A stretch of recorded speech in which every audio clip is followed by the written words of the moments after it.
Drama serial dine की next episode बहुत ही ज़बरदस्त बनने वाली है। नेक्स्ट एपिसोड में आप देखेंगे कि यहाँ पर निहाल जो कुछ भी कर रही होती है, तो अब यहाँ पर ये सब कुछ देखकर तो ज़किया को बहुत ज़्यादा खौफ महसूस होने लगता है, क्योंकि उन्हें तो यहाँ पर निहाल पर शक हो चुका होता है। क्योंकि घर के सारे मर्द जो होते हैं वो तो निहाल के पीछे पीछे ही रहते हैं, ख़ास तौर पर तो आमिर। अब यहाँ पर निहाल भी इरादा कर चुकी होती है कि ऐसे ही वो इन सब मर्दों को अपने पीछे लगाएगी और एक एक करके सबको ख़त्म कर डालेगी, क्योंकि डॉक्टर साहब भी उसको यही प्लान बता चुके होते हैं कि घर के सारे मर्दों को एक एक करके ख़त्म कर दो, क्योंकि जिन जिन लोगों ने तुम्हें तकलीफ़ पहुंचाई है तुम्हें उनसे बदला लेना होगा। यूँ ज़किया के कहने पर अब यहाँ पर आमिर को भी निहाल पर शक होगा और वो यहाँ पर कब्रिस्तान में पहुँच जाएगा। लेकिन वो गोरकन तो उसे झूठ बोल देगा, क्योंकि उसे डर होगा कि अगर उसने सच बोल दिया तो कहीं ये लोग उसको भी ना मार डालें। इसलिए वो तो ये कह देगा कि इस लड़की की लाश तो यहीं पर ही मौजूद है, क्योंकि वो गोरकन तो किसी और की कब्र दिखा देगा और कह देगा कि यही निहाल की कब्र है।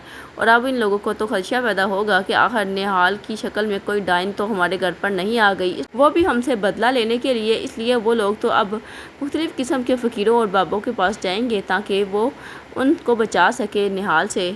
फौजिया तो ज़किया को समझाते हुए कह देगी कि मरे हुए लोग कभी भी ज़िंदा होकर नहीं आ सकते, क्योंकि ज़किया को यही लग रहा होता है कि निहाल जो है वो डाइन बनकर हमारी ज़िंदगियों में आ चुकी है, क्योंकि ये तो किसी से डरती भी नहीं है और ये ना हो कि ये हम सब लोगों से बदला लेने के लिए आई हो। लेकिन